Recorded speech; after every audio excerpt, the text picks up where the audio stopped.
आशुतोष गढ़वाल जी का घर है। हाँ, आप कौन है? वो आपके पति है ना? हाँ, फिर आप कौन है? जी, आपको कुछ बताना है।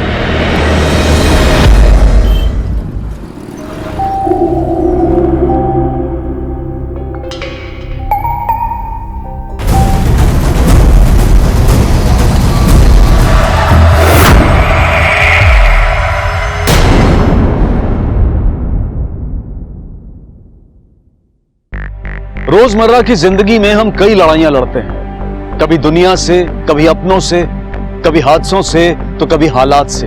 पर कोशिश हमेशा यही होती है कि हम लड़ाई जीतें। लेकिन हर लड़ाई की अपनी एक कीमत होती है और वो चुकानी भी पड़ती है। और हार की चुभन भी जीने नहीं देती। लेकिन इन लड़ाइयों में सबसे मुश्किल लड़ाई होती है अपने आप से, अपने विवेक से, अपनी अंतरात्मा से। जिंदगी में अक्सर हमारे सामने दो रास्ते होते हैं, हम एक को चुनते हैं। लेकिन ये कैसे पता चलेगा कि जो रास्ता हमने चुना है वो सही है या गलत? सर, ये मेरी मंगेतर सायरा की फोटो है। अचानक से लापता हो गई सर। कुछ दिन पहले ही हमारी सगाई हुई थी। आखिरी बार कब बात हुई थी आपकी सायरा से? सर, 1 महीने पहले, जब वो अपनी कजिन सिस्टर की शादी में जा रही थी। उसने कहा था कि कुछ दिनों में लौट आएगी, पर अभी तक उसका कुछ पता नहीं है। मैंने कई बार उसका मोबाइल ट्राई किया, पर वो भी स्विच ऑफ आ रहा है। और सर, जानबूझकर वो कभी अपनी क्लास नहीं मिस करती थी। क्लास? कौन सी क्लास? सर, मेरा एक छोटा सा sales and marketing training institute है। सर, मुझे पूरा शक है कि ये सारा किया करा है उसके माँ बाप का ही है। मुझे डर है कि उसके माँ बाप ने सायरा के साथ जरूर कुछ किया है। सर, आप प्लीज कुछ कीजिए। क्यों? सायरा के माँ बाप को तुम्हारा रिश्ता मंजूर नहीं था? एक्चुअली सर, हमारा इंटर रिलीजियस रिलेशनशिप है। उसके घर वाले कभी नहीं चाहते थे कि हमारी शादी हो। सर, फोटो के पीछे उसके घर का एड्रेस है। आप प्लीज एक बार चेक करिए सर। जरूर उसके माँ बाप ने उसे घर में कैद करके रखा होगा। आप एक बार सर देखिए प्लीज। सायरा? कौन सायरा साहब? मेरी बेटी? सर, मेरी तो कोई बेटी है ही नहीं। मेरा एक ही बेटा है, रहमान, और वो स्कूल गया है। क्या बात कर रही हैं आप? मैंने खुद सायरा को यहीं ड्रॉप किया था और मैंने खुद सायरा को इस औरत से बात करते हुए देखा था।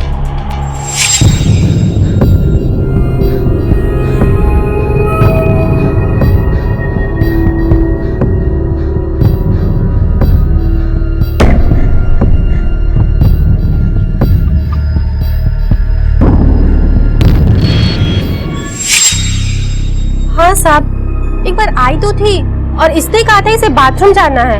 मैंने इसे घर के अंदर ले लिया, पर नाम तो मैंने नहीं पूछा साहब। पर थी वो यही लड़की साहब। देखा, मैंने तो तुम्हें पहले ही कहा था, झूठी है वो, झूठ बोल रही है तुमसे। लेकिन तुम हो कि मेरी बात पे तो भरोसा करते ही नहीं हो। नहीं मिली ना आखिरकार वो तुम्हें। माँ प्लीज। शांतनु, तुम अपनी माँ को तो चुप करवा सकते हो, लेकिन इस बात से इनकार नहीं कर सकते कि सायरा तुमसे झूठ बोल रही थी। पर वो झूठ क्यों बोलेगी सर? अब इसका जवाब तो वही देगी। एक बात बताओ, तुम सायरा से पहली बार कहाँ मिले थे? दिसंबर महीने में सर, जब पहली बार वो मेरी ट्रेनिंग इंस्टीट्यूट में आई थी। जब पहली बार देखा था उसे, तभी उस पर नजर उसी गई थी। कुछ तो बात थी उसमें। वो सारी लड़कियों से लगती सर।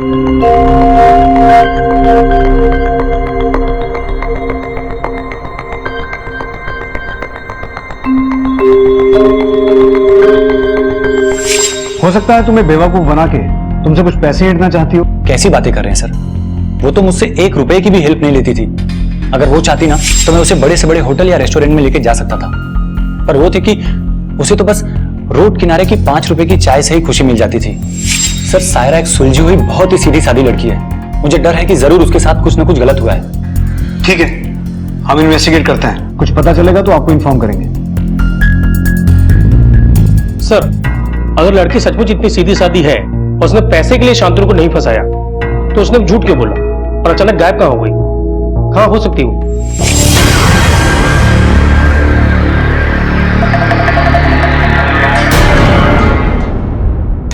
सर, सायरा के फोन रिकॉर्ड से पता चला है कि उसकी लास्ट लोकेशन अशोकनगर मार्केट के पास थी। 1 महीने पहले वो रोज वहां जाती थी। हो सकता है आसपास ही कहीं रहती हो। चलो चेक करते हैं। तुम पूरे एरिया में सर्च करो।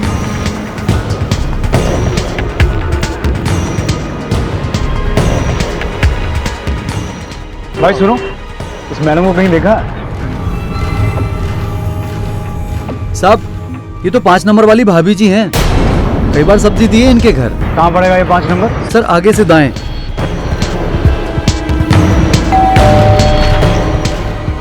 जी साहब। ये यही रहती हैं? जी साहब, ये हमारी मेन साहब है।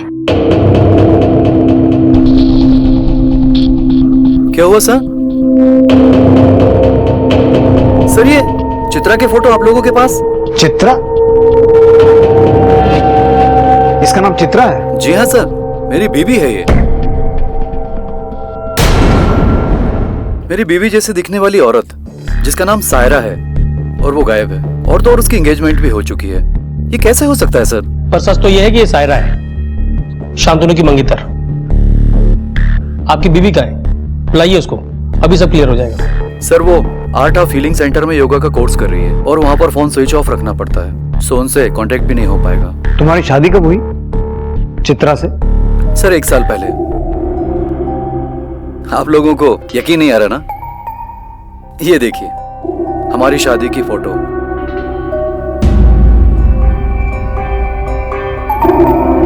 सर मैं झूठ नहीं बोल रहा हूं, जिस लड़की की आप तलाश कर रहे हैं वो कोई और है। सर अगर आपको चित्रा से मिलना है तो आप हीलिंग सेंटर में जाकर मिल लीजिए, वो आपको वहीं मिलेगी।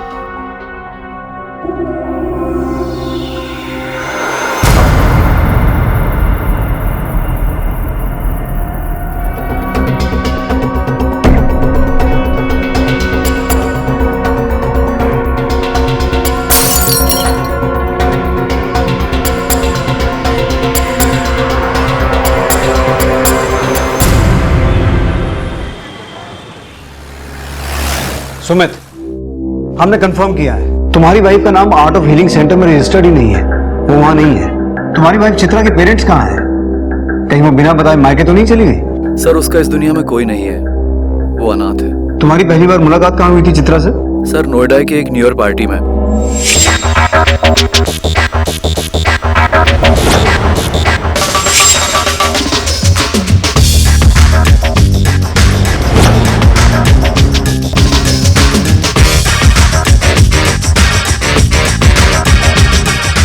सर जब उस लड़की को देखा तो उससे नजर हट ही नहीं रही थी, ऐसा लगा कि जिंदगी अपने उफान पे है। सर वो लड़की बिल्कुल अलग थी सब लड़कियों से। शांतनु का भी यही कहना है सायरा के बारे में। सर सायरा कोई और लड़की होगी, वो मेरी चित्रा नहीं है, क्योंकि मेरी चित्रा ऐसी हो ही नहीं सकती। वो मुझसे झूठ बोलकर किसी से रिलेशन बना ही नहीं सकती सर, क्योंकि वो मुझसे बहुत प्यार करती है। और सर मुझे लग रहा है कि मेरी चित्रा किसी मुसीबत में है। सर प्लीज प्लीज आप कुछ करिए सर। सर ढूंढिए आप उसे प्लीज। लगता है इस लड़की ने दोनों को उल्लू बनाया है।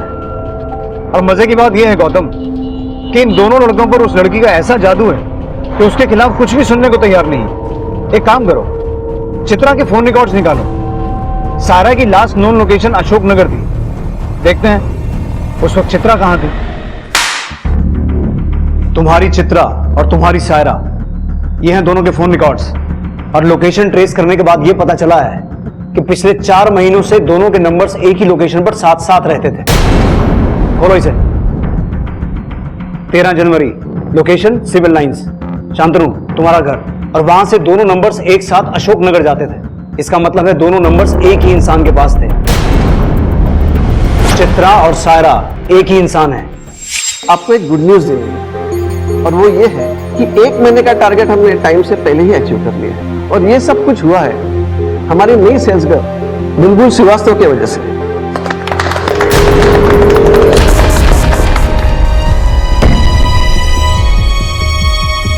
Congratulations bull. Thank you sir. इसका मतलब धोखा दे रही थी वो मुझे इस आदमी के साथ मिलकर, या शायद वो तुझ जैसे घटिया आदमी के साथ खुश नहीं थी। ए, जबान संभाल कर बात कर वरना निकाल कर फेंक दूंगा। चुप बैठ, बीवी है वो मेरी। आवाज नीचे कर, तुम आवाज नीचे करो। पुलिस स्टेशन है, तुम्हारा घर नहीं है। जा सकते हो दोनों।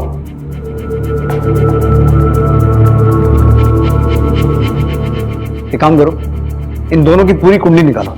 सर श्याम, हाँ बोलो भैया, मिल गया फोन, कैसा लगा? हाँ दीदी, बहुत ही बढ़िया फोन है। हमने तो सोचा भी नहीं था कि इतना अच्छा फोन मिलेगा। महंगा होगा? अरे भाई महंगा और सस्ता हो, तुम्हें उसकी चिंता करने की जरूरत नहीं है, समझे तुम? कौन है? बुलबुल दीदी है? हाँ बुलबुल दीदी। एक मिनट रुक। हेलो, हाँ बुलबुल दीदी, हमको भी नया फोन चाहिए।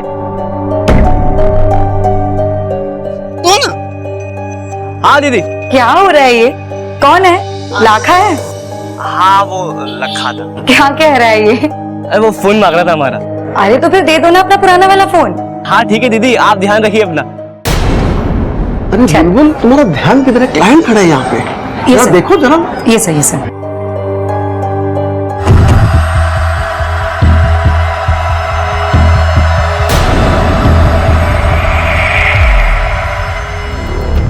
सर, शांतनु सच बोल रहा था, उसके बारे में किसी ने भी कुछ गलत नहीं बोला। और सुमित? सर एमबीए है, वाइल्ड फील्ड लॉजिस्टिक नाम की कंपनी में काम करता है। लेकिन सर इसके बारे में एक अजीब बात पता चली। क्या? सर 22 जून 2015 को इसे जॉब से निकाल दिया गया। क्यों? सर ऑफिस इंक्वायरी से पता चला कि इनकॉम्पिटेंस और टारगेट न अचीव कर पाना। लेकिन सर 1 महीने बाद उसे जॉब पे वापस भी रख लिया गया। बड़ी अजीब बात है। नौकरी से निकालने की वजह इनकॉम्पिटेंस, मतलब बंदा काम करने के लायक नहीं है। फिर ऐसा क्या हुआ कि 1 महीने में उसे वापस नौकरी पर रख लिया? ऐसा क्या किया उसने कि कॉम्पिटेंट हो गया? एक काम करो तो उसकी नौकरानी और ड्राइवर दोनों से बात करो। सर मेम साहब से बहुत प्यार करती थी, मेम साहब का बहुत ध्यान रखती थी, लेकिन एक बार दोनों के बीच बहुत बड़ा झगड़ा हुआ। क्या समझू मैं? क्या समझू? मैंने तुम्हें समझने में बहुत बड़ी गलती कर दी, समझे तुम? मुझे? बल्कि मैंने तुझे समझने में गलती की है। अपनी बकवास अपने पास रखो, समझे? तुम बकवास मत करो। चुप रहो। चित्रा! ये कब की बात है? साहब इतना तो ठीक ठीक याद नहीं है, लेकिन पिछले साल गर्मी की छुट्टी की बात है।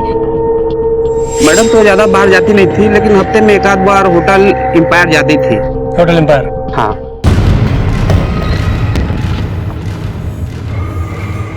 Okay, I'll call you back. How can I help you, sir? इन्हें वो जानती हैं? हाँ सर, ये मिसेस खन्ना है, रूम 203 रेडी कर दिया है।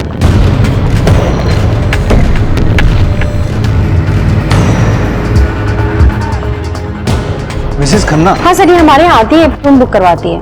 आप पहचानने में कोई गलती तो नहीं कर रही हैं? नहीं सर, इनके रिकॉर्ड्स हैं हमारे पास। इनकी लास्ट एंट्री 2 जून की है, आप देख सकते हैं। अच्छा, इनके साथ कोई और भी आता था? हाँ सर, मिस्टर राय आते थे। मिस्टर राय कौन? सर वो बिजनेसमैन, कुछ दिन पहले उन्हें बेस्ट सीईओ का अवार्ड मिला था। ये चित्रा के पति सुमित को आपने नौकरी से निकाल दिया था और फिर 1 महीने बाद उसे वापस रख लिया, क्यों? क्लोज फ्रेंड है मेरे इंस्पेक्टर साहब। कहीं चित्रा और आपकी क्लोज फ्रेंडशिप तो इसकी वजह नहीं थी? आप बड़े स्मार्ट हो इंस्पेक्टर। देखिए, हम लोग आपस में कमरे में मिलते थे, उसके बाद वो कहां जाती है, क्या करती है, उससे मुझे क्या लेना देना। लेकिन फ्रेंड से आप कॉफी शॉप में भी मिल सकते हैं। फ्रेंड से मिलने के लिए कोई होटल में कमरा बुक नहीं करवाता। इससे आपको प्रॉब्लम क्या है? प्रॉब्लम हुई है मिस्टर राय, इसीलिए तो आए हैं। आपकी फ्रेंड लापता है। वो लापता है तो पता करना भी आप ही का काम है, कीजिए। देखिए, आप अपना केस सॉल्व कीजिए, पर मुझे परेशान मत कीजिए। एंड आई होप कि आप आगे भी मुझे परेशान नहीं करेंगे। Please excuse me for now.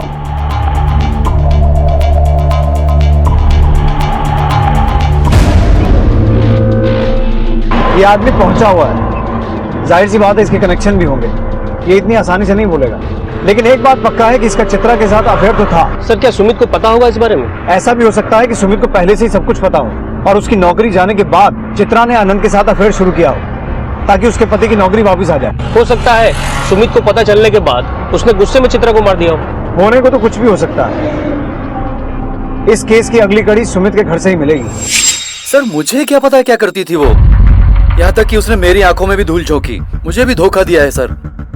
मेरे साथ चित्रा, शांतनु के साथ सायरा और मेरे बॉस के साथ मिसेस खन्ना बनकर, और न जाने कितनों के साथ क्या क्या करती होगी वो। सुनो, यहाँ आओ। जी साहब। डरो मत, जो कहना चाहती हो कहो। वो साहब, मैं उस दिन अपना डब्बा ले जाना भूल गई थी और जब डब्बा लेने वापस आई तो देखा। Cheers. Cheers. अरे पियो पियो पियो।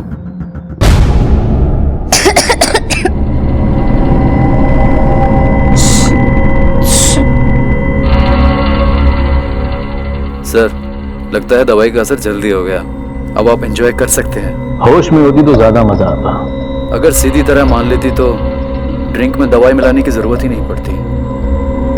उसके बाद साहब मुझे पता नहीं क्या हुआ, मुझसे देखा नहीं गया और शायद मेम साहब को भी ये बात पता चल गई थी कि उनके साथ क्या हुआ है।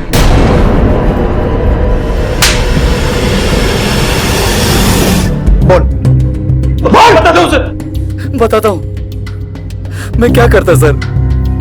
मजबूर था, बड़े बड़े सपने लेकर एमबीए की पढ़ाई की थी ताकि एक बड़ी जॉब मिल सके। एक अच्छी जॉब हाथ से चली गई थी, मैं सड़क पे आ गया था सर।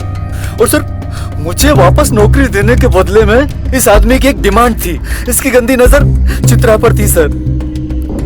सर मैंने चित्रा को बहुत समझाने की कोशिश की, और गॉड सेक तुम समझती क्यों नहीं हो?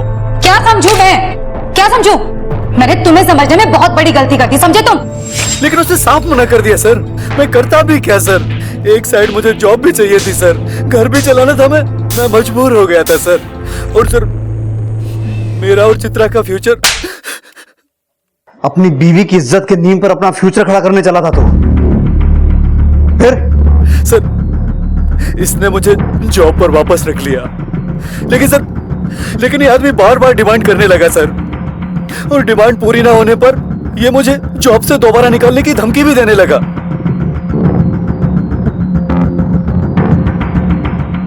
चल अब तू बोल।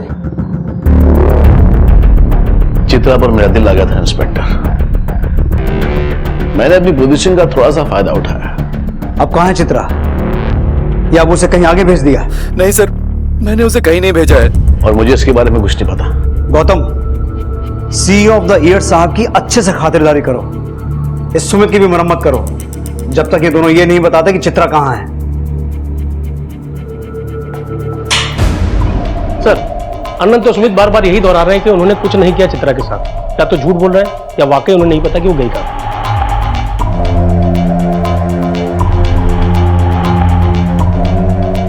चित्रा, सारा या मिसेस खन्ना अपनी इन तीन जिंदगियों से परेशान होकर खुद ही कहीं भाग तो नहीं गई, लेकिन भाग कर गई कहां? अपने घर परिवार वालों के पास।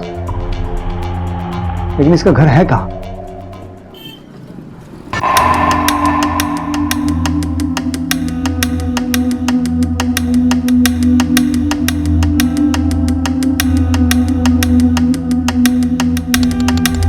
श्याम लाला जल्दी अंदर आओ।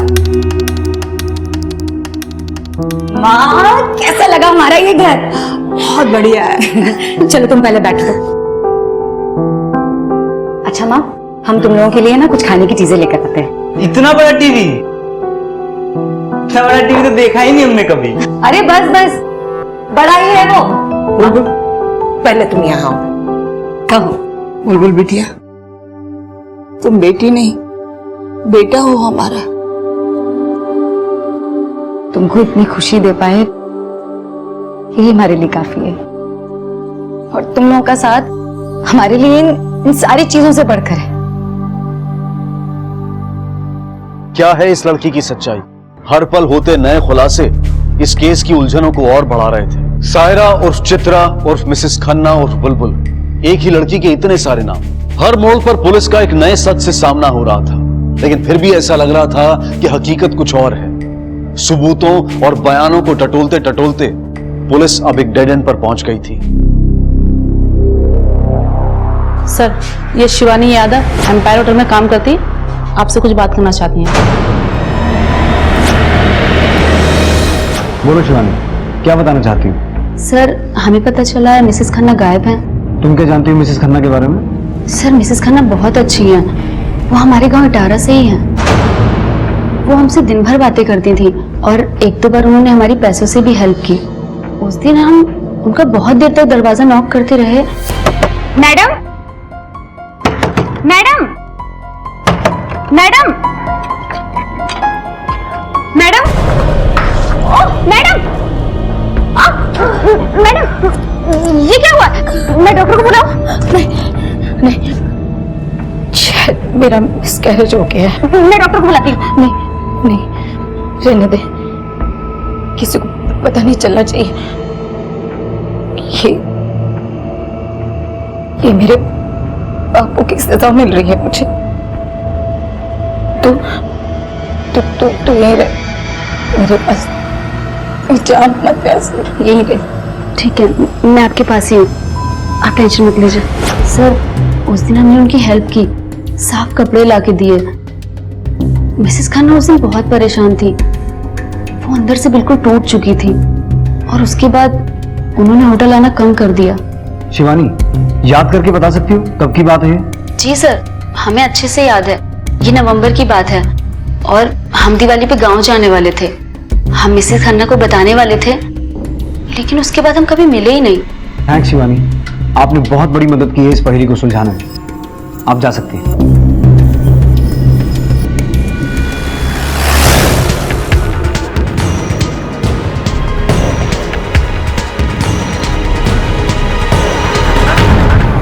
ये तो मेरी बहन बुलबुल है। क्या हुआ साहब? सब ठीक तो है ना? साहब, बुलबुल ठीक तो है ना साहब? आपकी बेटी कानपुर से लापता हो गई है। लापता? कानपुर से? पर वो तो नोएडा में रहती है। हम लोग खुद उससे मिलकर आए अभी। क्या बात है, सब ठीक है ना बेटा? आज तूने खाना भी ठीक से नहीं खाया? कुछ नहीं माँ, सब ठीक है। बस तुम सब जा रहे हो ना तो अच्छा नहीं लग रहा है। ये रहा मेरे हाथ का गर्मा गर्म हलवा, एक बार खाएंगे ना सब अच्छा हो जाएगा। हम खा लेंगे, रखो। और अगर हम जा भी रहे तो क्या हुआ, अब तो नया फोन है हमारे पास, 10 रुपए का रिचार्ज कराकर रोज बात करेंगे। अच्छा, क्यों माँ? आपकी बेटी की शादी कानपुर में हुई थी ना? नहीं साहब, हमारी बेटी की शादी हमारे गांव के लड़के आलोक के साथ हुई थी 3 साल पहले। उसके बाद वो लोग नोएडा चले गए थे। ये दोनों कौन है? ये मेरा मौसेरा भाई लखा और वो मेरी बहन कोयल, साथ रहते हैं हमारे। देखिए, आपकी बेटी की जिंदगी बहुत उलझी हुई सी लगती है, इसलिए बेहतर यही होगा कि आप हमें सब कुछ सच सच बताइए। बुलबुल बहुत सुंदर थी साहब, ऊपर से उसके सपने बहुत बड़े बड़े थे। हमारे गांव का लड़का था आलोक, उसके साथ शादी करना चाहती थी, प्यार हो गया था साहब उसको। हमने उसे बहुत समझाया। धीरे ना। बुलबुल, एक तुम्हारी शादी की उम्र है का? हाँ, अभी तो 10वीं पास किए हो, अभी तो तुमको आगे पढ़ाई करनी है। नहीं अम्मा, हमको ना शादी करनी है और दिल्ली जाना है। पता है माँ, आलोक क्या बता रहा था? आलोक बता रहा था कि दिल्ली में ना बहुत बड़ी बड़ी इमारतें हैं, काम करने के मौके हैं वहाँ। हम दिल्ली जाएंगे और वहाँ पर जाके काम करेंगे, पैसे कमाएंगे और बहुत बड़े आदमी बनेंगे, और तुम सबका ख्याल भी रखेंगे। हाँ, यहाँ गाँव में कहाँ रखा है। शादी के बाद वो दोनों नोएडा चले गए। कुछ महीने के बाद वो हमें थोड़ा पैसा भेजने लगी, और एक दिन आलोक गांव आया और उसने बताया कि वो गायब हो गई है। आपने पुलिस में रिपोर्ट लिखवाई थी? नहीं साहब, बदनामी के डर से चुप रहे। लेकिन साहब, 2 महीने पहले बुलबुल का फोन आया था और हम सबको नोएडा बुलाया था, हम सब गए थे। तो अभी बुलबुल कहाँ है? नोएडा में होगी, अब तो उसका फोन ही बन जा रहा है।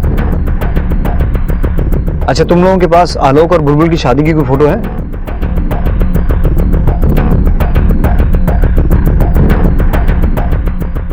गौतम, नोएडा पुलिस को इन्फॉर्म करो। सर।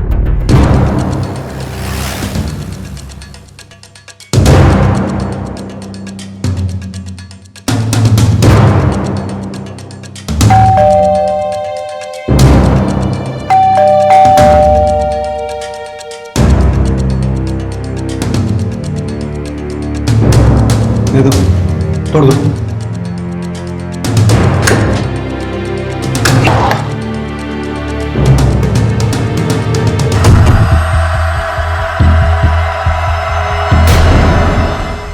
सर, किसी ने चाकू मार के हत्या की है।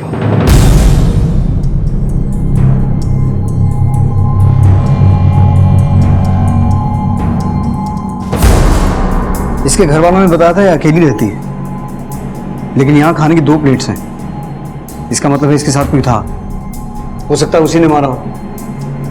यादव, पीसीआर को इन्फॉर्म करो और बॉडी को पोस्टमार्टम के लिए भिजवाओ। Yes sir. सर, जिसके पास सारे सवालों के जवाब थे वो तो खुद नहीं रही। अब तो सारे जवाब पोस्टमार्टम की रिपोर्ट से ही मिलेंगे। एक काम करो, पूरे घर की अच्छे से तलाशी लो।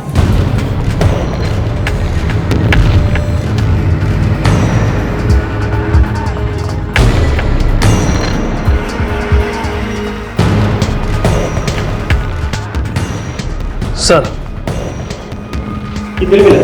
क्वांटिटी देख के लगता है कि 2 से ज्यादा लोग के लिए खाना मंगाया। पता करो खाना कहाँ से आया था और डिलीवरी किसने की थी। हो सकता है डिलीवरी बॉय ने कुछ देखा हो। बुलबुल श्रीवास्तव को जानते हो? हाँ, आलोक ही उसे यहाँ लेकर आया था। बहुत ही मेहनती और ईमानदार लड़की थी वो। आलोक का नंबर है आपके पास? हाँ जी, है ना।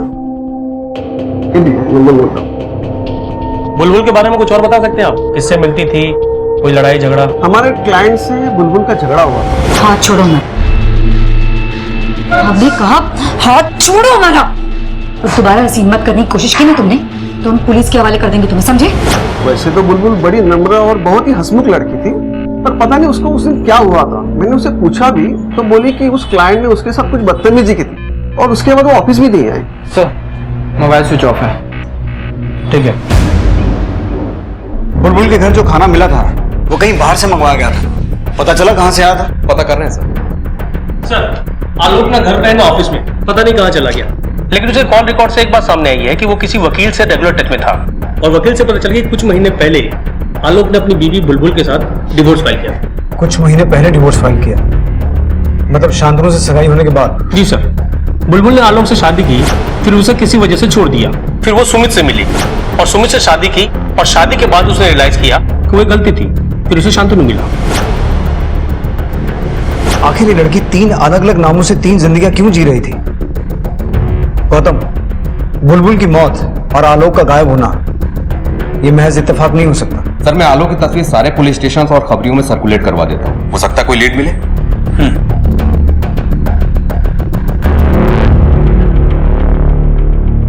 सर एक बड़ी खबर है।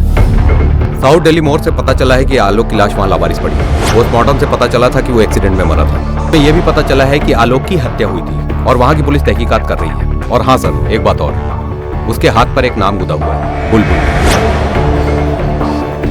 17 जून, मतलब बुलबुल की मौत से 3 दिन पहले। मुझे महज एक्सीडेंट नहीं लगता। सर फोन रिकॉर्ड के हिसाब से वो उस एरिया में पहली बार गया था और वहां पे काफी वक्त तक था। पता लगाते हैं वहां करने क्या गया था। निशांत, तुम तब तक कुछ डिलीवरी बॉय को ट्रैक करते रहो। सर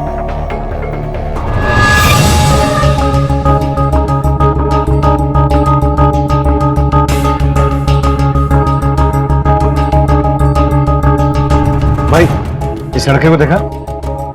हाँ साहब, देखा है इसको पहले। कहाँ? आगे साइड में लेफ्ट साइड में बिल्डिंग है, वहाँ देखा है। और सब बढ़िया है ना? ठीक है, ठीक। ये आदमी कभी आया था यहाँ? हाँ साहब, ये आदमी आया था। आशुतोष जी का घर पूछ रहा था कि आशुतोष जी का घर 2nd फ्लोर पर 204 नंबर कमरा है।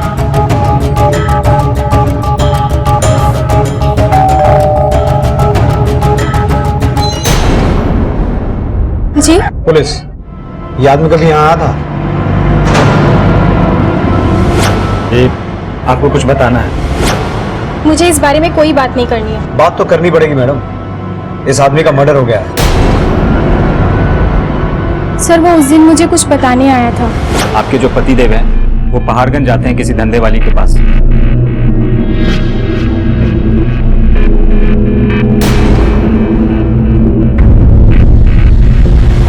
उन्हें समझाइए कि अपनी हद में रहें वरना बहुत बुरा होगा उनके साथ। मैंने अपने पति आशुतोष को तुरंत फोन लगाया और इस बात को लेकर बहुत झगड़ा भी किया, पर सर उन्होंने मुझे यही बोला कि वो आदमी उसे बदनाम कर रहा है। सर मैं और करती भी क्या, अपना घर तो नहीं तोड़ सकती थी। आपके पति आशुतोष अभी कहाँ मिलेंगे? ऑफिस में। वैसे उनका आने का टाइम हो गया है, आते ही होंगे।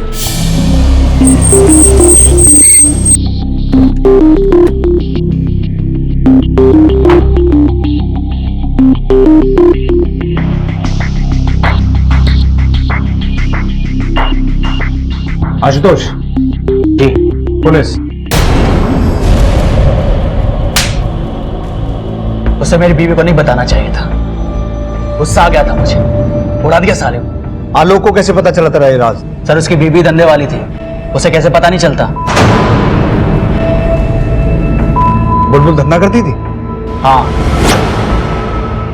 पहाड़गंज में फेमस थी वो, मैं अक्सर उसके घर जाया करता था, लेकिन अचानक गायब हो गई वो।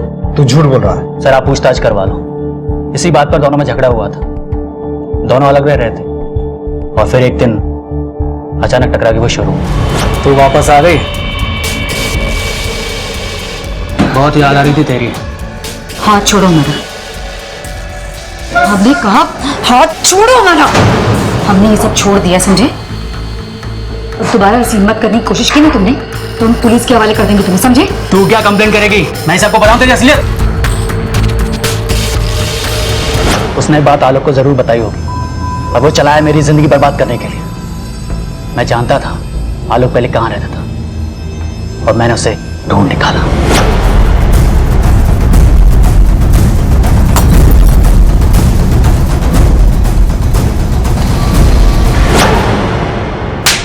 और फिर तूने बुलबुल को भी मार दिया। नहीं साहब, बुलबुल को तो मैं मिला भी नहीं। आलोक को उड़ा तो दिया गुस्से में, लेकिन अंदर से काफी डर गया था। मैं डर डर के जी रहा था। तो तूने बुलबुल को नहीं मारा? हमें का बेवकूफ समझता है तू? क्यों मारा बुलबुल को? बोल। सच कह रहा हूं साहब, मैंने बुलबुल को नहीं मारा।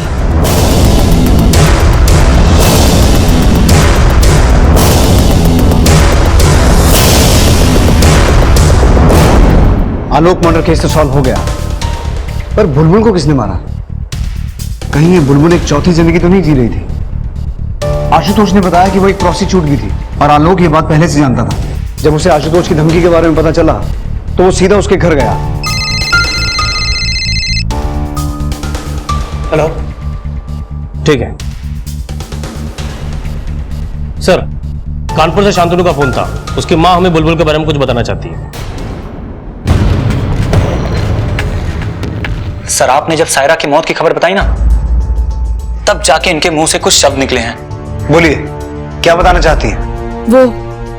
वो सायरा हमारे घर पर आई थी और शांतनु को अपनी पिछली जिंदगी के बारे में कुछ बताना चाहती थी, लेकिन शांतनु घर पर नहीं था और मैंने उसे कहा कि तुम मुझे ही सब कुछ सच सच बता दो, और सायरा ने अपनी पिछली जिंदगी के बारे में मुझे सब कुछ सच सच बता दिया था। माँ जी, आज मैं आपसे अपनी असलियत बताना चाहती हूँ। नहीं जानती उसके बाद आप और शांतनु मुझसे नफरत करेंगे या मुझसे हमदर्दी जताएंगे। माँ जी, आप लोग मुझे सायरा के नाम से जानते हैं, लेकिन मेरा असली नाम सायरा नहीं है, बुलबुल श्रीवास्तव है। इटारा गांव की रहने वाली हूँ मैं। एक छोटे से शहर में बड़े बड़े सपने लेकर जी रही थी, तभी मुझे मिला वहां आलोक। कच्ची उम्र थी, प्यार हो गया, शादी कर ली हमने और हम नोएडा आ गए। सोचा था बड़े शहर में जाकर अपने बड़े बड़े सपने पूरे करूंगी, लेकिन गरीबी ने यहाँ भी हमारा पीछा नहीं छोड़ा। वो कहते हैं ना माँ जी, जब जीना मुश्किल हो जाता है तब ये प्यार व्यार सब जहर लगने लगता है। ऐसा ही हुआ कुछ मेरे और आलोक के रिश्ते में। फिर एक दिन मेरी जिंदगी में ऐसा मोड़ आया जिसने मेरी जिंदगी का रुख ही बदल दिया। नमस्ते। नमस्ते नमस्ते। क्या हुआ जी? 3 महीने हो गए, किराया नहीं दिया अभी तक? जी, वो भी घर पर नहीं है, आते होंगे, जैसे आएंगे हम बता देंगे उनको। वो घर पे नहीं है ना? कोई बात नहीं। अरे तुम तो घर पे हो। मैंने पहली बार मर्द की दरिंदगी का अनुभव लिया माँ जी।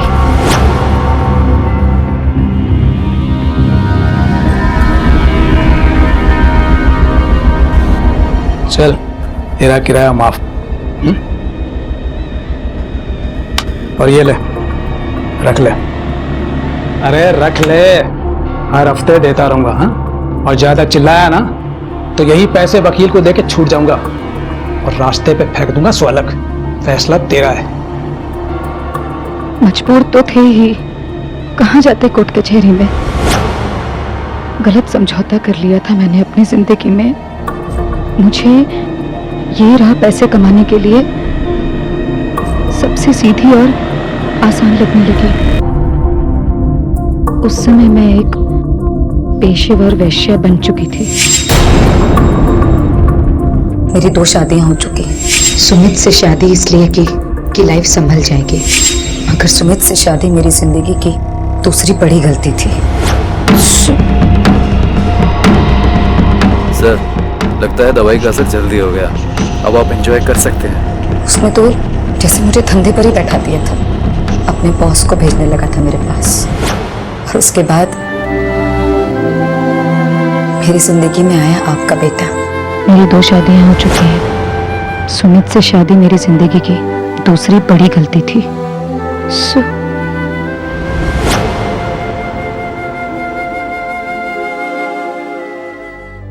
उसने तो जैसे मुझे धंधे पर ही बैठा दिया था, अपने बॉस को भेजने लगा था मेरे पास।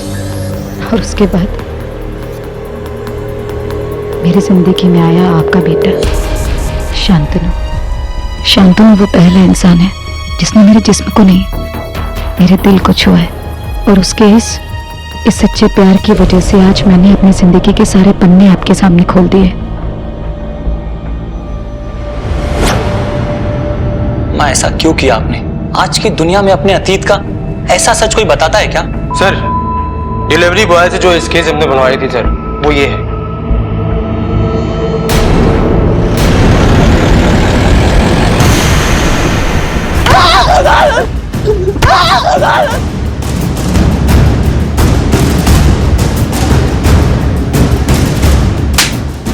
बोल, क्यों मारा बुलबुल को? ये मेरा मौसेरा भाई लखा। हाँ बुलबुल दीदी, हमको भी नया फोन चाहिए। दो ना। सर, हमारे मन में लालच आ गया था। बुलबुल दीदी श्याम भैया को नया मोबाइल फोन खरीद के दी थी, हमको भी खाली वैसा मोबाइल फोन चाहिए था। बुलबुल दीदी शहर में नया घर ली थी, बहुत बड़ा घर था, सुंदर था। हमको लगा कि बुलबुल दीदी के पास बहुत पैसा होगा। हम गांव में श्याम भैया को बोल दिए कि हम अम्मा से मिलने के लिए जा रहे हैं, लेकिन हम वहाँ पे अपने दोस्त के साथ बुलबुल दी के घर नोएडा चले गए। बुलबुल दीदी, आप हमको 2 लाख रुपए दे दीजिए। मजाक कर रहे हो क्या? इतना पैसा कहाँ से देंगे तुमको? नहीं, मजाक नहीं कर रहे हैं। बुलबुल दीदी, आपके पास इतना पैसा है ही, तो हम सोचे कि आप हमको थोड़ा सा दे देंगे तो उससे कोई फर्क तो पड़ नहीं जाएगा, है ना? हमको आपके बारे में सब पता है, आप इतना रुपया कहाँ से लाए। हम लखा हैं, श्याम नहीं। हमको आपके धंधे के बारे में सब पता है। लखा, उठो और उठो यहाँ से। ऐसे तो नहीं जाएंगे, रुपया तो लेके जाएंगे। निकल यहाँ से, दोबारा मत आना यहाँ, समझा? ऐसे नहीं जाएंगे। हमको पैसा चाहिए, या तो जिंदा और नहीं तो मार के निकाल लेंगे। सर, इसका साथी पकड़ा गया है, लेकिन कुछ बरामद नहीं हुआ। पैसे कहाँ हैं? साहब, खाली उनके घर पे 400 रुपए मिले थे। शहर से गांव जाने का भाड़ा भी नहीं हो पाया था।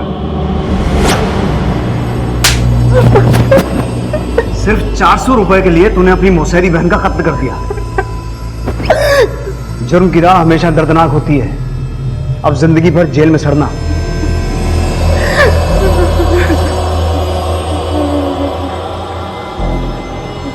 छोटे छोटे गांव और कस्बों से लोग शहर आते हैं कई सपने लिए। सपना एक बेहतर जिंदगी का, सुख का, समृद्धि का। लेकिन शहर कई बार अजगर बनकर निगल जाता है ऐसे मासूम लोगों को। बुलबुल के साथ भी कुछ ऐसा ही हुआ। उसके सपनों से सच की दूरी ने उससे एक समझौता करवाया और फिर उसकी जिंदगी ही एक समझौता बनकर रह गई। लेकिन बुलबुल जीने की राह ढूंढने के लिए नया नाम, नई पहचान लेकर कोशिश करती रही, पर सिर्फ नाम बदलने से हालात नहीं बदलते, नसीब नहीं बदलता। लेकिन जब तक इस बात का एहसास बुलबुल को हुआ, तब तक बहुत देर हो चुकी थी। अपने आप से जूझते जूझते ना तो वो अपने सपने पूरे कर पाई और ना ही सुकून की जिंदगी जी पाई। इसलिए ये बेहद जरूरी है कि हम अपने ख्वाबों को सच करने की जद्दोजहद में इतने भी मशगूल ना हो जाएं कि हमारी अपनी पहचान ही खो जाए।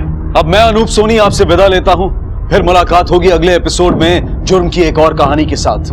तब तक अपना और अपने परिवार का ख्याल रखें और देखते रहें क्राइम पेट्रोल डायल 100। सबक एक को, सीख हम सबको।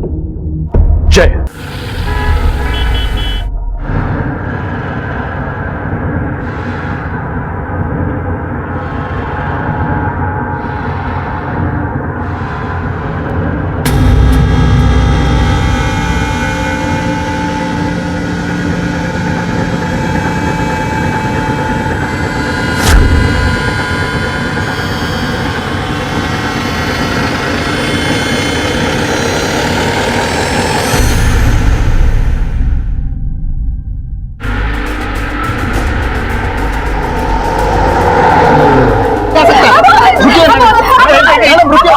शांत हो जाओ। आपको आने दीजिए। आपको आने दो। शांत हो जाओ बेटे। शांत हो नहीं जाने दूंगा मैं। साहब को आने दीजिए। आप दूर हटिए प्लीज। बाजू लो, बाजू लो। आइए साहब। हटिए।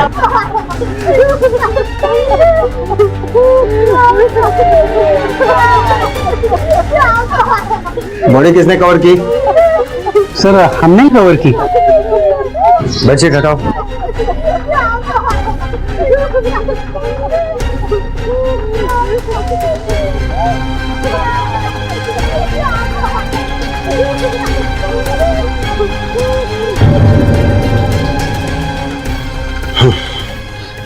ये उसी सीरियल किलर वायरमैन का काम है। इस बार भी मर्डर करके उसने अपना हथियार वायर यहीं छोड़ दिया, जो उसका पैटर्न मार्क है।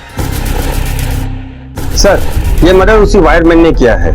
मर्डर करने का तरीका सेम है। उसने मर्डर गला घोट के किया है और वायर वहीं पे छोड़ दिया है। मैं सबके स्टेटमेंट ले लेता हूँ और सारे एविडेंस कलेक्ट कर लेता हूँ। उसके बाद इस फाइल को क्राइम ब्रांच को सौंप दूंगा मैं। ठीक है सर? ओके। अमोल रुकिए। अरे मेरा बेटा, मुझे जाने दो। आप नहीं जा सकते। क्या हुआ मुझसे?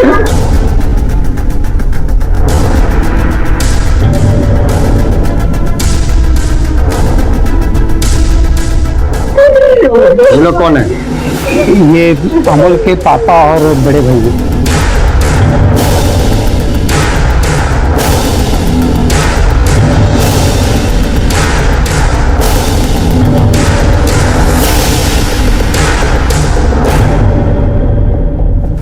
ये मर्डर उसी वायरमैन ने किया है। इस तरीके से उसने एक नहीं 7 खून किए हैं और आपके बेटे का नंबर 7वां था। उससे पहले भी वो पुणे, सतारा और कोल्हापुर में मर्डर कर चुका है। इंस्पेक्टर साहब, आप ये क्यों बुलवा रहे हैं? हाँ? मैं क्या करूंगा इसका? आप मुझे अपना फोन नंबर दीजिएगा, मैं आपको फोन से बात करूंगा। मेरा नंबर लेकर आपको कोई फायदा नहीं होगा। वैसे भी ये केस हमारे पास नहीं, क्राइम ब्रांच के पास जाएगा। एक बार इस केस की फाइल हम उन्हें सौंप देते हैं, फिर आप उनसे बातचीत कीजिए।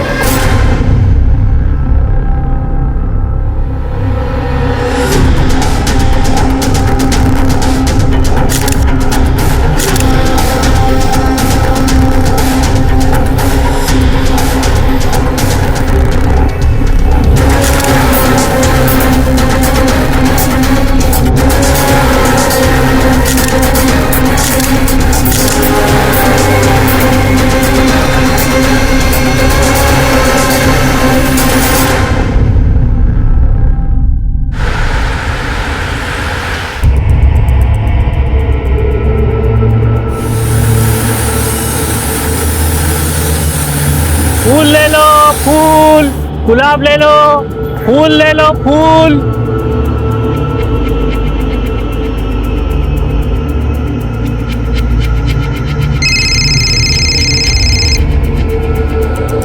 हाँ बोलो, क्या खबर है? साहब, खबर एकदम पक्की है। वो इधर ही 7 नंबर की खोली में है। नजर रखना, हम आ रहे हैं।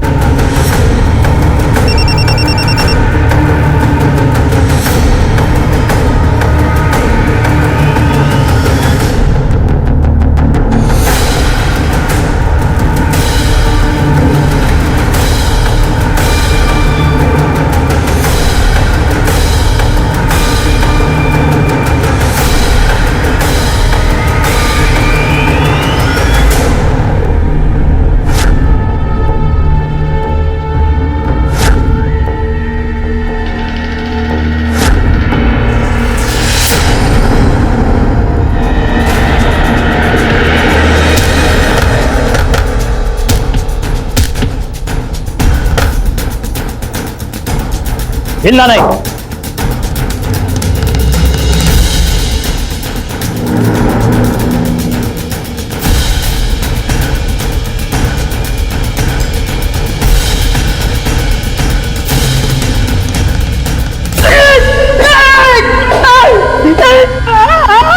सर, मुत्तुराजन ने कबूल कर लिया है कि सारे खून उसने किए, सिवाय इसके। अमोल दास्ताने।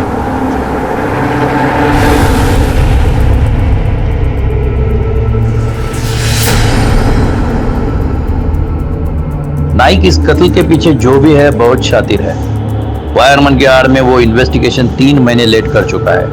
अब हमें उसकी सोच से एक कदम आगे रहना है।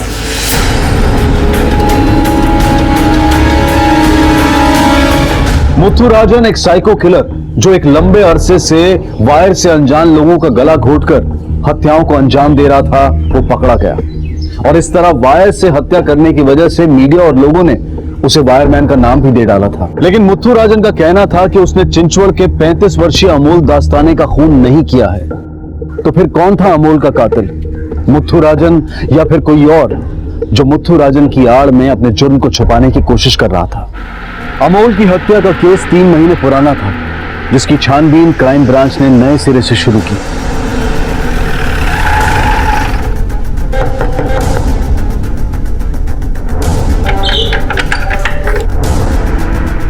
जी क्राइम ब्रांच। अरे लीजिए, मिठाई खाइए। किस खुशी में? हमारे बेटे का खूनी पकड़ा गया, इस खुशी में हमने सारे मोहल्ले में भी मिठाई बांटी है। कौन है पापा? अब स्वाति दास सर है जी। आपको हमारे साथ पुलिस स्टेशन आना पड़ेगा। अरे हम लोग तो खुश हो रहे थे कि आपने अमोल के कातिल को पकड़ लिया, लेकिन अभी आप बोल रहे हो कि उस वायरमैन ने हमारे अमोल को नहीं मारा। एक क्रिमिनल ने आपसे कहा कि उसने अमोल को नहीं मारा तो आपने मान लिया। सिर्फ वायरमैन के कहने से नहीं, हमारे हाथ ऐसे सबूत आए हैं जो इस तरफ इशारा करते हैं कि अमोल को किसी और ने मारा है। मिसेस दास्ताने, आप हमें बताइए उस दिन क्या क्या हुआ था, पूरी डिटेल्स बताइए। उस दिन निधि बहुत जिद कर रही थी कि पापा उसके साथ खेलें, लेकिन उनका खेलने का मन नहीं था। काय झालं हे का चालत नाही आता? पापा पापा चलो ना, प्लीज चलो ना, मुझे आपके साथ खेलना है। निधि त्रास देऊ नकोस, मैं बहुत गुस्से में हूँ। जाओ अपने कमरे में खेलो, जाओ। नहीं पापा प्लीज चलो ना। निधि! बेटा क्या हुआ बेटा? पापा काम कर रहे हैं ना, उन्हें परेशान मत करो। चलो ये मैं तुम्हें स्टोरी सांग। नहीं, मुझे कोई कहानी नहीं सुननी, मुझे पापा के साथ खेलना है। निधि, तुम अगर ऐसे बात नहीं मानोगे ना तो मैं तुम्हें कमरे में बंद कर दूंगा। स्टोरी सुनोगे ना पहले? मुझे कोई स्टोरी नहीं सुननी। चल, हाँ क्या चलो। कर रहे हैं आप? जाओ अंदर, कमान खाओ। मुझे बेटा रो मत। अमोल ने हमें अंदर बंद करके बाहर से कुंडी लगा दी। कहानी सुनते सुनते थोड़ी देर में निधि सो गई और उसके कुछ ही मिनट बाद मेरी भी आंख लग गई।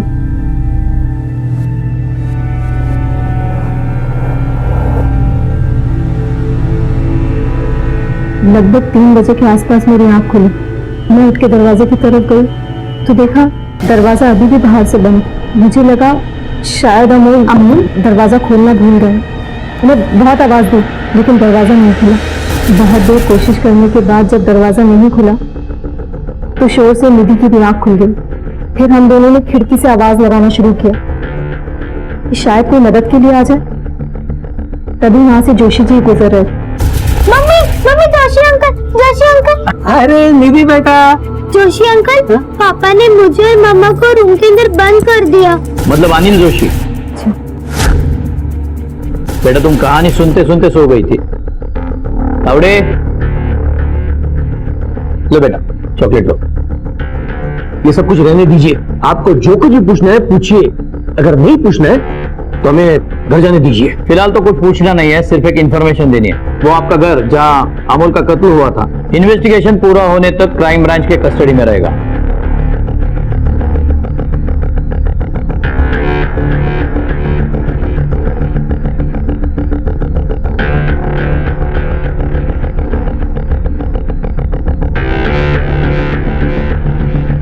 Thank you.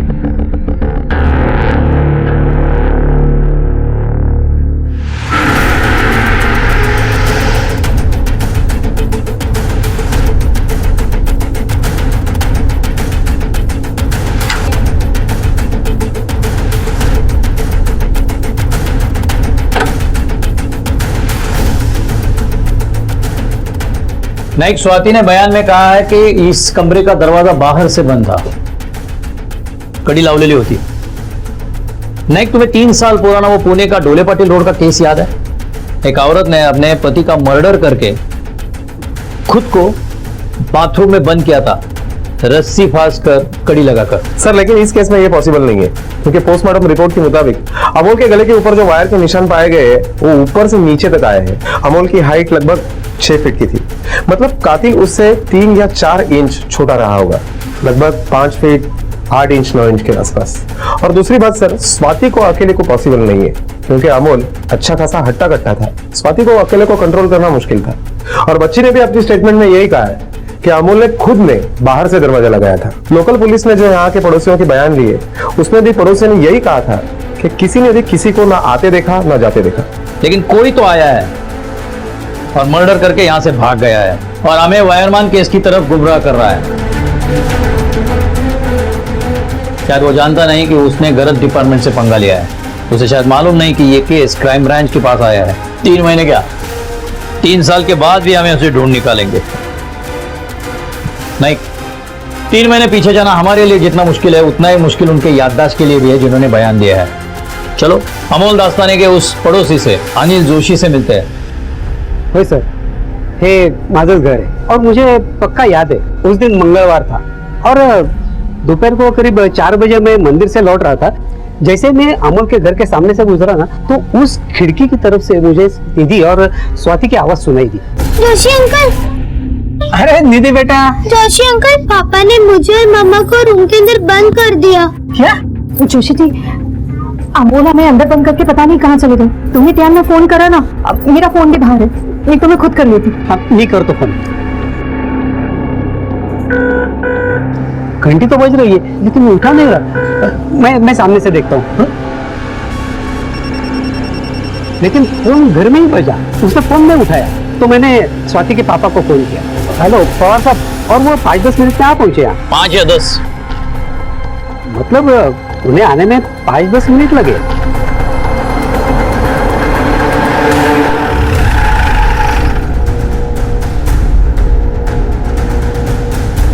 महाकाय सूर्यकोटि समप्रभ निर्विघ्नं कुरु मे देवा सर्वकार्येषु सर्वदा। Crime branch. ओम जय श्री राजाधिराज गणानाम गणपते ओम गं गणपतये नमः ओम गं गणपतये नमः। साहब मैं तो उधर ही था। वो क्या है कि स्वाति के घर के बाजू में मच्छी की बहुत अच्छी मार्केट लगती है। मैं मच्छी खरीद ही रहा था कि उतने में उनके पड़ोसी जोशी का फोन आया। मावजी शेवटचा विचार तो 200 रुपए से दोगी क्या? नहीं देणार। अरे गरीब आदमी क्या खाएगा? हाँ 1 मिनट। हाँ जोशी बोलिए, क्या बात है? क्या? अरे ऐसे कैसे बंद हो गए? नहीं ठीक है मैं आ रहा हूँ उधर। कुछ 5-7 मिनट के अंदर मैं वहां पहुंच गया था। वो जोशी बाहर ही मेरा इंतजार कर रहा था सर। सावी आए ना तुमच्याकडे? हो पता नहीं कितनी देर से अंदर वो।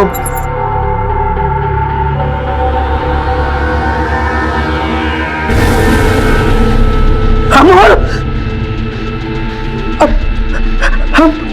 अमोल, ये क्या हुआ है? स्वाति और निधि अंदर है।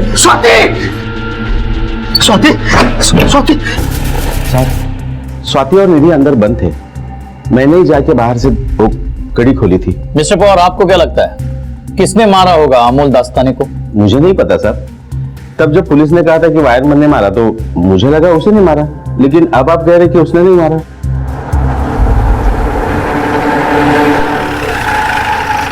आखिर आप लोग चाहते क्या हो? एक तो मैंने अपना बेटा खोया है, ऊपर से आप रोज पूछताछ करके हमें परेशान कर रहे हो। पूछताछ तब तक जारी रहेगी जब तक ये केस सॉल्व ना हो जाए। आपके लिए यही बेहतर है कि आप हमें कोऑपरेट करें। लेकिन इंस्पेक्टर साहब आपको जो कुछ भी पूछना है आप पूछ सकते हैं। थैंक यू मिसेस दास्ताने, हम पूरी कोशिश कर रहे हैं कि कातिल जल्द से जल्द पकड़ा जाए। अब हमें यह बताइए कि अमोल का किसी के साथ झगड़ा या दुश्मनी थी, क्योंकि यह बात तो साफ है कि चोरी या लुटमारी के मकसद से कत्ल नहीं हुआ। नहीं सर, मुझे तो ऐसा कुछ याद नहीं आता। आपके घर में कौन कौन आता जाता था? सुबह दूध वाला, कभी कभी किराने की दुकान वाला सामान लेकर आता था। हमारी बाई 10 बजे आती थी और 11 बजे चली जाती थी।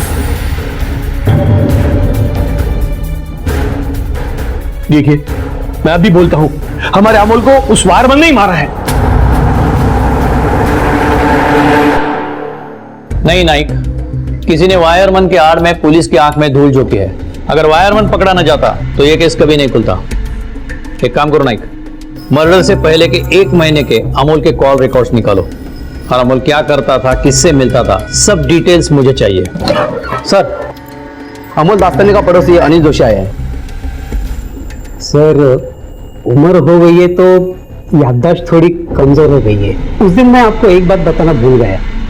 सर, अमोल के मर्डर के 1 दिन पहले मैंने स्वाति को अमोल के बड़े भाई जयंत से मिलते हुए देखा था और उस वक्त उसकी बेटी उसके साथ नहीं थी। पर सर, उन दोनों में क्या बातचीत हुई वो मुझे पता नहीं। कमाल है तुमची जोशी साहब, उस दिन मंगलवार था ये आपको याद है, लेकिन इतनी इंपॉर्टेंट बात हमें बताना भूल गया। सर, मंगलवार को मैं कैसे भूल सकता हूँ? गणपति का वार है और उस दिन मेरा माझा उपवास पण असतो। अच्छा, ये जयंत अमोल के घर अक्सर आता जाता था क्या? नहीं सर, वैसे पिछले साल वो निधि के बर्थडे पर उससे बात हुई थी और उसके बाद मैंने अमोल के मर्डर के 1 दिन पहले उसे देखा। नाइक, जयंत दास्ताने को पुलिस स्टेशन बुलाओ। Yes sir. लोकांचे डोक्यात तर गंदगी भरी पड़ी है साहब। एक औरत और मर्द के बीच में कोई और रिश्ता नहीं हो सकता क्या? साहब, मैं स्वाति को अपनी छोटी बहन की तरह मानता हूँ। मतलब सांगायला पण लाज वाटते की साहब अमोल ने स्वाति और निधि को कोई कम दुख नहीं दिए थे। जो भी कहना है साफ साफ कहिए।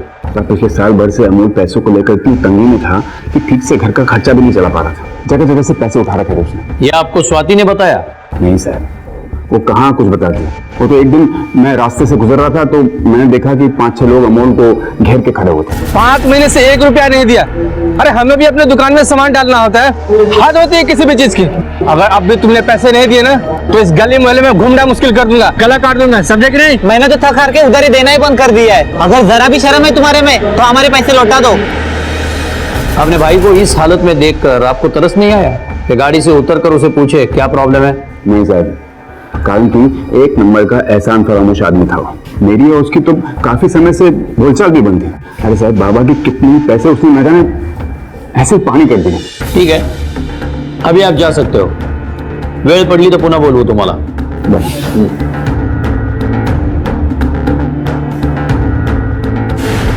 नहीं, हो सकता है कि जयंत ये भाई बहन का नाटक कर रहा हो, क्योंकि जोशी के मुताबिक दोनों अकेले में मिले थे, निधि तक साथ में नहीं थी। और एक बात मुझे अजीब लग रही है, ये अमोल के मौत के बाद स्वाति अपने माँ बाप के घर नहीं ससुराल रह रही है। हाँ सर, क्योंकि अक्सर ऐसे सिचुएशन में ससुराल वाले लड़की को उसके मायके में छोड़कर आते हैं। एक काम करो नाइक, स्वाति के ससुराल वालों का कच्चा चिट्ठा निकालो, खास करके उसके जेठ का, जयंत दास्ताने का। Okay sir.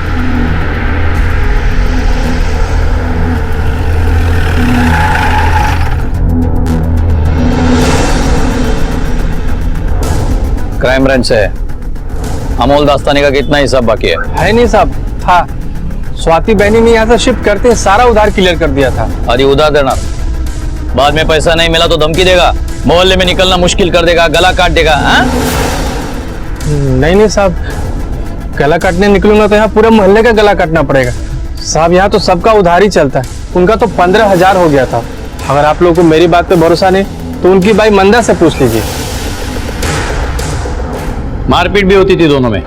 मारपीट के तो मालूम नहीं है साहब, पर झगड़े बहुत होते थे दोनों में। किस बात से लेकर झगड़ा होता था? वही साहब, पैसों के ऊपर से। पहले तो आप तमीज से बात करो। मैं आपका घर लेके कहीं भाग नहीं रहा हूँ। हाँ, मुझे पता है कि EMI भरनी है। लोन देते वक्त तो ऐसे बात नहीं करते थे तुम, तब तो बड़ी मीठी मीठी बात कर रहे थे। अरे मेरे भाई, मैंने बोला ना अगले हफ्ते भर दूंगा। अगले हफ्ते कहाँ से भर दोगे? तुम टेंशन मत लो, मी काहीतरी करतो। अरे निधि जी, क्वार्टरली फी कहाँ से आएगी? अगले महीने भर देंगे। मुझे लेट हो रहा है, तुम नाश्ता लगाओ। ठीक है? नाश्ता? तुम्हें पता है सब्जी भाजी लाने के पैसे नहीं है। हमसे अच्छे तो वो लोग हैं जो झोपड़पट्टी में रहते हैं। कम से कम उनके पास खाने को तो है। तुम्हें देखकर कोई कह सकता है कि तुम माधव दास्तानी के बेटे हो और जयंत दास्तानी के भाई? सुबह सुबह ताना शुरू कर देती हो यार तुम। आराम से नहीं बैठा हूं, रात दिवस मेहनत करते हो, कष्ट करते हो ताकि कुछ हो जाए।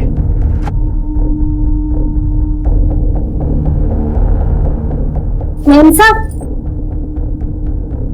वो बर्तन धोने का साबुन खत्म हो गया है। और हाँ, वो सिंक का पानी ही नहीं जा रहा है। मैंने बहुत कोशिश की लेकिन लगता है नल ही जाम हो गया है। प्लम्बर ने बोला उस लगे। दोनों एक दूसरे को बहुत सुनाते थे साहब, बहुत ही।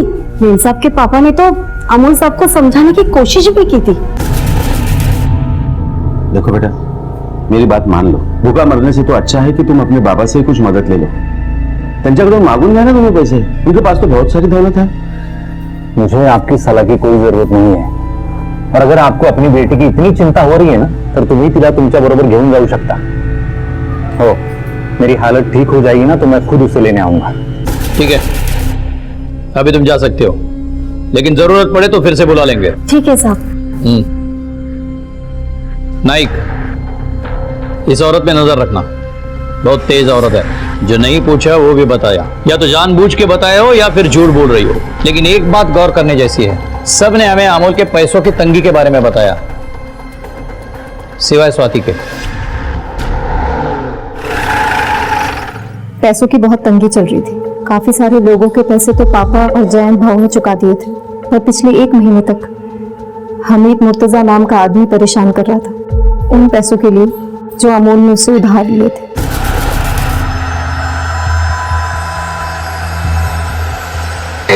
रुक रुक रुक रुक रुक रुक। हमीद मुर्तजा नाम है अपन का। वो क्या है, तेरे पति ने हमसे 25 लाख रुपए कर्जा लिया था। कितना? 25 लाख। वो तो निकल लिया, अब पैसा तो तेरे को ही देना पड़ेगा ना। है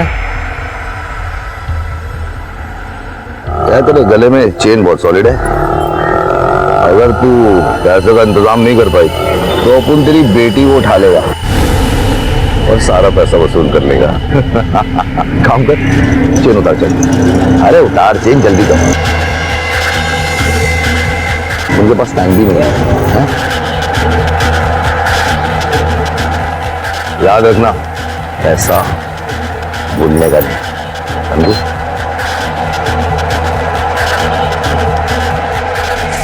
आपने ये बात पहले क्यों नहीं बताई? साहब, हमीद मुर्तजा ने निधि को उठाने की धमकी दी थी। अम्मी घाबड़ लो, इसलिए बाबा को बिना बताए मुर्तजा को मैंने प्रॉमिस किया था कि मैं धीरे धीरे उसका कर्जा चुका दूंगा। अब तक तो मैं 5 लाख दे भी चुका हूँ, अब वो स्वाति को परेशान नहीं करता सर। लेकिन सारी जिंदगी मुझे ये गिल्ट रहेगा कि मेरे पास इतने पैसे थे कि मैं आसानी से अमोल के सारे कर्जे चुका सकता था। बाबा की नहीं सुन के अगर मैंने अमोल के कर्जे चुकाए होते तो आज वो जिंदा होता सर। काय को इतना मारा साहब आपने? जिसका 25 लाख का नुकसान होना, वो थोड़ी सी वसूली करेगा तो क्या बुरा किया साहब? साहब आप ही सोचो ना, जिसके पास मेरा पैसा फंसा उसको मैं काय को मारेगा साहब, और क्या मिलेगा मेरे को? सर जब से जयंत ने अपन को पैसा देने का प्रॉमिस किया, मैं भाभी माना साहब मैंने स्वाति को। अब सब धंधे वाला आदमी है, पैसा देगा तो उनको थोड़ी टेंशन तो होना मांगता है ना साहब। मतलब साहब अमूल का तो उनने हिस्ट्री सब कुछ निकाल डाला, और मालूम चला साहब कि उसका बाप और भाई का मस्त धंधा चल रहा है, और वो भी पूना में।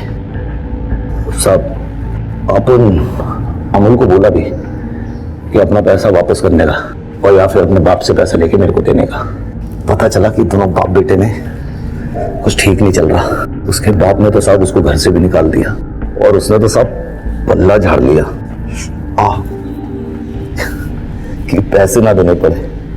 सब गर्दन अकड़ गई।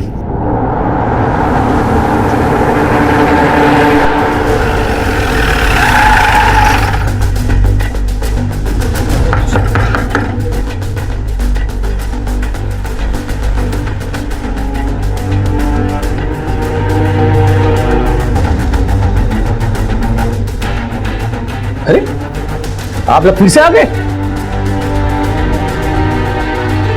आप लोग अपने अपने कमरे में जाइए, हमें सिर्फ इनसे बात करनी है। अरे लेकिन इन्हें भी अंदर भेज रहे आप, जाइए।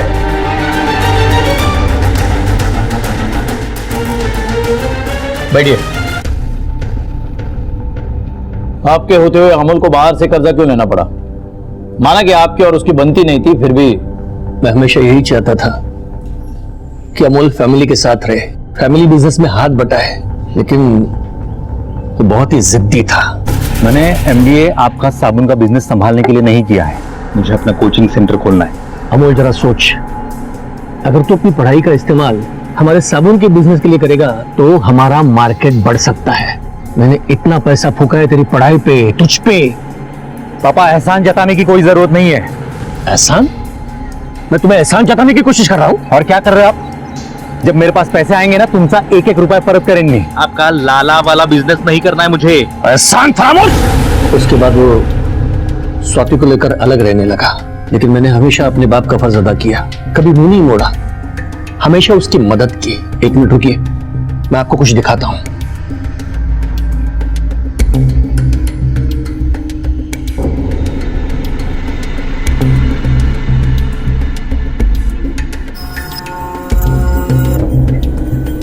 देखिए, ये वो पैसे हैं जो मैंने उसे दिए थे।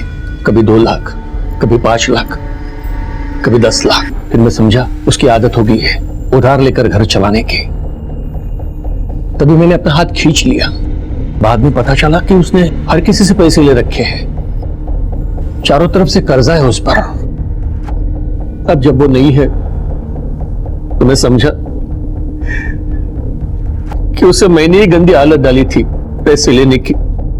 वो 1 रुपया भी मांगता तो मैं उसे 10 देता था। निकम्मा कर दिया था मेरे प्यार ने उसे। उसके बाद मैं निधि और स्वाति को घर लेकर आया। अपने बेटे को तो नहीं बचा सका, लेकिन इन दोनों के लिए कुछ करके मैं प्रायश्चित करना चाहता हूं। सॉरी। 3 महीने पहले हुआ अमोल दास्ताने के कत्ल का एक केस क्राइम ब्रांच के लिए फांस बनता जा रहा था। 3 महीने में जिंदगी दूसरे रूप अख्तियार कर चुकी थी, लेकिन बयान किसी के भी नहीं बदले थे। दिन रात की मेहनत के बाद भी कुछ हासिल नहीं हो रहा था। क्या ये कातिल इतना शातिर था या फिर कुछ ऐसा था जो क्राइम ब्रांच की नजरों से अभी तक बचा हुआ था? सबसे अजीब बात यह थी कि शक के दायरे में माधव दास्ताने, जयंत, स्वाति, जोशी, पवार और मुर्तजा सभी आते थे, पर फिर ये सभी निर्दोष भी लगने लगते थे क्योंकि पुलिस के पास इनके खिलाफ कोई पुख्ता सबूत नहीं थे। और सबूतों के नाम पर वो एक फाइल जो पुलिस ने क्राइम ब्रांच को सौंपी थी, क्राइम ब्रांच ने उसी फाइल को एक बार फिर से खंगालने का फैसला किया। यहाँ ऐसा कुछ दिखाई नहीं दे रहा है जिसे हम ये कह सके कि कातिल जबरदस्ती अंदर घुसा हो। सर, अमोल के फोन रिकॉर्ड के मुताबिक मुर्तजा, वो किराने वाला और धोबी, और अमोल ने जिन लोगों से पैसे लिए थे उनके नंबर के अलावा दूसरा ऐसा कोई नंबर नहीं है जिसके ऊपर हम शक कर सके। हो सकता है उसने जानबूझकर ऐसा किया हो, या फिर उसकी प्लानिंग हो ताकि उस पर शक ना हो। नहीं, एक काम कर रहे हैं, मैं डोरबेल बजाता हूं, तुम अमोल बन के डोर खोलना। Okay sir.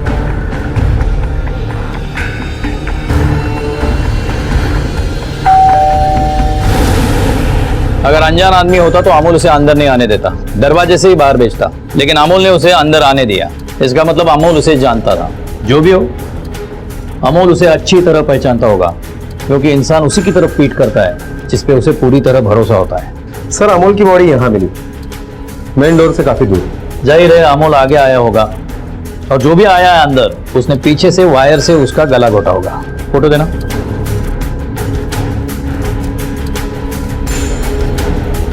मंदा के बयान के मुताबिक किचन का सिंक चौक था, तो प्लम्बर को बुलाया गया होगा, प्लम्बर आया होगा, प्लम्बर ने डोरबेल बजाई होगी, अमोल ने दरवाजा खोला होगा, आगे प्लम्बर को देख के उसे अंदर लिया होगा, दरवाजा बंद करके देखो जरा सिंक चौक हुआ है, सिंक दिखाने के लिए वो आगे बढ़ा होगा, और पीछे से प्लम्बर ने अपने वायर से उसका गला घोटा होगा।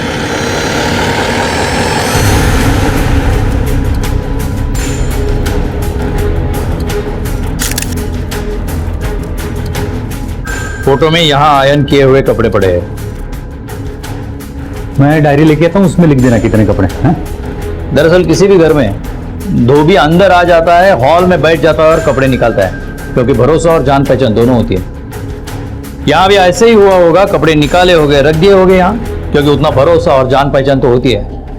अमोल उठकर पैसे देने के लिए जैसे ही मुड़ा होगा, धोबी ने पीछे से आकर अपने वायर से उसका गला घोटा होगा।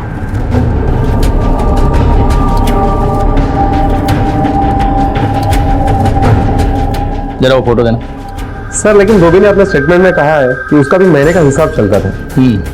इस धोबी और प्लम्बर की अपने तरीके से पूछताछ करो। ये प्लम्बर संतोष और धोबी शैलेश, इन दोनों में से ही कोई है। नहीं, ये क्या है? सर ये वेफर है, वेफर के खाली पैकेट है, उस कमरे में मिले थे। चल बता, ये था? देख, ये था, ये था, कौन था इसमें से?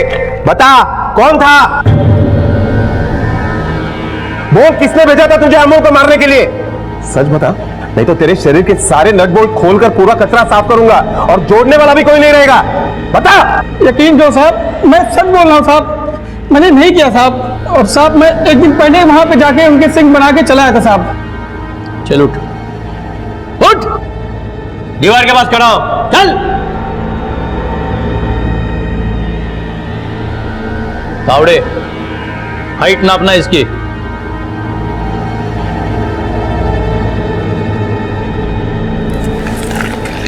Sir 5.8 inch. चल जा, जा।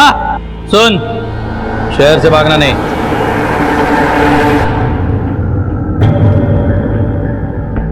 सब मैं सच कह रहा हूँ साहब, मैं 9 बजे कपड़े देने जरूर गया था, लेकिन कपड़े मैडम ने नहीं, अमोल साहब ने लिए थे। सब मैं कपड़े देकर तुरंत चला आया। अच्छा, फ्री में कपड़े प्रेस करता है तू? किसी से पैसे नहीं लेता? सब पैसे तो लेना पड़ता है ना सब, उसके सिवा कैसे चलेगा सब? लेकिन खाते में लिख देते सब, महीने का हिसाब चलता है ना। लेकिन अमोल साहब का इतना पैसा बाकी था कि जुबान ही याद है। उठ, उठ, वहां जाके खड़ा हो जा। Sir 5 foot 9 inch. Nayak, plumber और आयन वाले की हाइट लगभग 5 फुट 8 इंच है। दोनों हट्टे कट्टे हैं, दोनों अमोल को इजीली कंट्रोल कर सकते हैं, लेकिन उन दोनों के पास कत्ल का कोई मकसद नहीं है। 3 महीने पहले उनके जो हालात थे वही अभी है, कोई बदलाव नहीं हुआ। हाँ, हालात में बदलाव आया है तो एक के, स्वाति के। सर, तलब के बारे में बात करने के लिए स्वाति वकील से मिली थी कुछ 4 महीना पहले। इसका मतलब स्वाति अमोल और उसके हालात से परेशान थी और अमोल से डिवोर्स चाहती थी, लेकिन उसके पहले अमोल का खून हो गया, वो भी वायरमैन के आड़ में। और जब खून हो रहा था तब स्वाति और उसकी बेटी कमरे में बंद थे। नाइक, इस केस में और भी कुछ है जो एक इंसान हमें बता सकता है, लेकिन हमें उसे अकेले में मिलना चाहिए। ये लो बेटा चिप्स, हमने आपके लिए लाए। आपको पसंद है ना? हमने फोटोग्राफ में देखा आपके कमरे में बहुत से पैकेट पड़े थे। मुझे नहीं खाना, पापा को पसंद नहीं था कि मैं ये खाऊं। क्यों? मुझे खाने से गले में दुखता है। तो फिर उस दिन आपने कैसे खाया जब आप और आपकी मम्मी कमरे में बंद थे? मैंने नहीं खाया, मुझे एलर्जी है इससे। ये खाती हूँ तो मुझे खांसी आती है, फिर डॉक्टर के यहाँ जाना पड़ता है, वो इंजेक्शन भी लगाते और दवाई भी देते हैं। ये आप कौन से वेफर्स के बारे में बात कर रहे हैं? मुझे तो कुछ समझ में नहीं आ रहा। 1 मिनट, ये देखिए, अब आपके समझ में आएगा। ये वही वेफर्स के पैकेट है जो उस दिन, मर्डर के दिन, निधि के कमरे में मिले थे।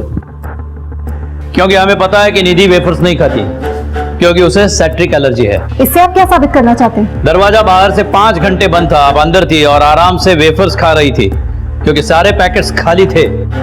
दरवाजा बाहर से 5 घंटे बंद था, मुझे भूख लग रही थी तो मैंने खा लिए, लेकिन मेरे वेफर्स खाने से मेरे पति के मर्डर का क्या लेना देना है? नहीं, आपके वेफर्स खाने से हमें कोई एतराज नहीं है। आप 5 क्या 10 पैकेट्स खाइए, लेकिन सुबह 8 बजे उठकर किराने की दुकान से 5 पैकेट्स वेफर्स लेना, वो भी उधार में, ये बात समझ में नहीं आई। ये देखिए,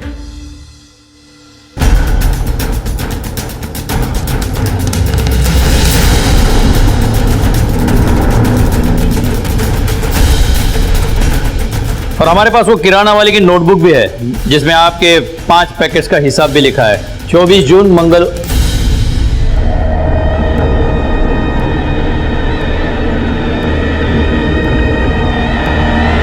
मंगलवार। और मुझे पक्का याद है उस दिन मंगलवार था, दोपहर को करीब 4 बजे मैं मंदिर से लौट रहा था और जैसे ही मैं अमोल के घर के सामने से आया ना, तो उस खिड़की की तरफ से मुझे स्वाति और निधि की आवाज सुनाई दी। सर, मंगलवार को मैं कैसे भूल सकता हूँ, गणपति का वार है और उस दिन मेरा माझा उपवास पण असतो।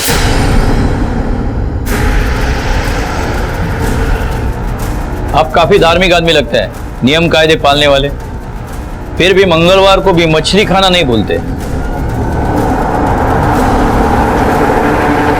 मैं मच्छी खरीद ही रहा था कि उतने में उनके पड़ोसी जोशी का फोन आया। अब अपने इस धर्म कर्म की कहानी खुद सुनाओगे या हम मदद करें?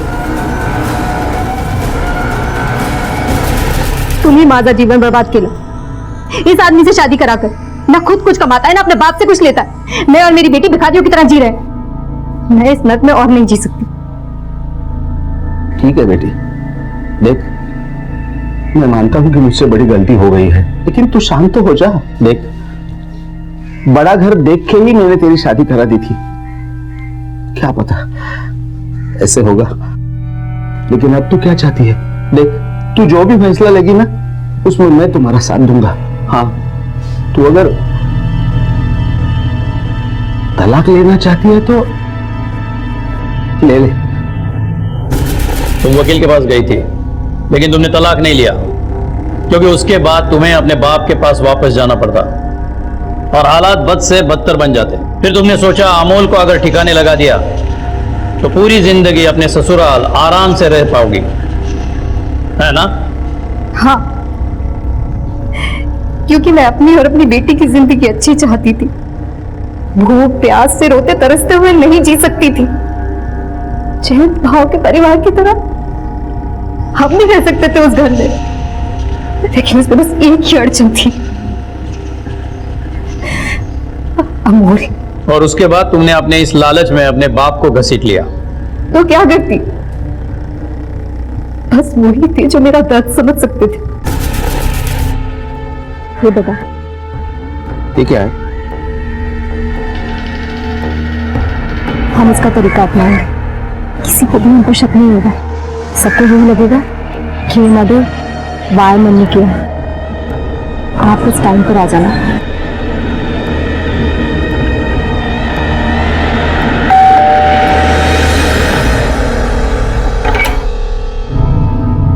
आइए।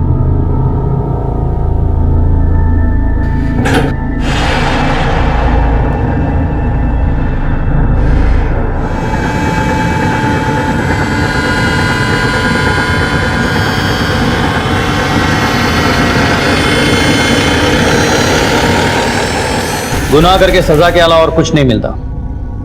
निधि ने अपने बाप को पहले ही खोया था, अब वो अपने माँ के साथ के लिए भी तरसेगी।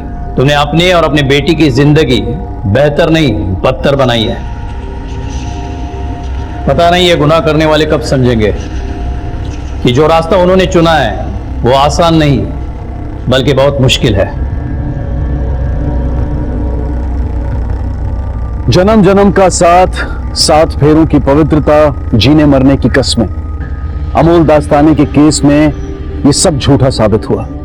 स्वाति अगर अमोल के साथ खुश नहीं थी तो वो उसे छोड़कर भी खुश रह सकती थी, लेकिन स्वाति ने खुश होने का एक ऐसा तरीका ढूंढा जिससे कोई खुश रहने लायक बचा ही नहीं। स्वाति ने अपने ही पति का कत्ल करवा दिया और गुनहगार बन गई। जिस बेटी का भविष्य वो संजोना चाहती थी उसका वर्तमान भी सोना हो गया। क्या वाकई स्वाति के पास अमोल की हत्या के अलावा और कोई विकल्प नहीं था? दरअसल उसने सबसे खतरनाक उपाय को सबसे आसान समझकर अपना लिया था। अपने आप को और निधि को एक बेहतर जिंदगी का वारिस बनाने की धुन में स्वाति ने निधि को लावारिस बना दिया था। स्वाति को अमोल के कत्ल की साजिश के जुर्म में और दीनानाथ पवार को अमोल के कत्ल के जुर्म में सजा हुई है। बेहतर जिंदगी पाना सबका अधिकार है, लेकिन उसे पाने के लिए बेहतर उपाय भी हो सकते हैं। स्वाति ने गलत राह ली और जिसकी सबसे बड़ी सजा निधि को भुगतनी पड़ेगी। अब मैं अनूप सोनी आपसे विदा लेता हूं, फिर मुलाकात होगी अगले एपिसोड में जुर्म की एक और कहानी के साथ। तब तक अपना और अपने परिवार का ख्याल रखें और देखते रहें क्राइम पेट्रोल डायल 100। सबक एक को सीख हम सबको। जय। इस तरह के और भी एपिसोड देखने के लिए हमारे चैनल को सब्सक्राइब करें और बेल आइकन दबाना ना भूलें।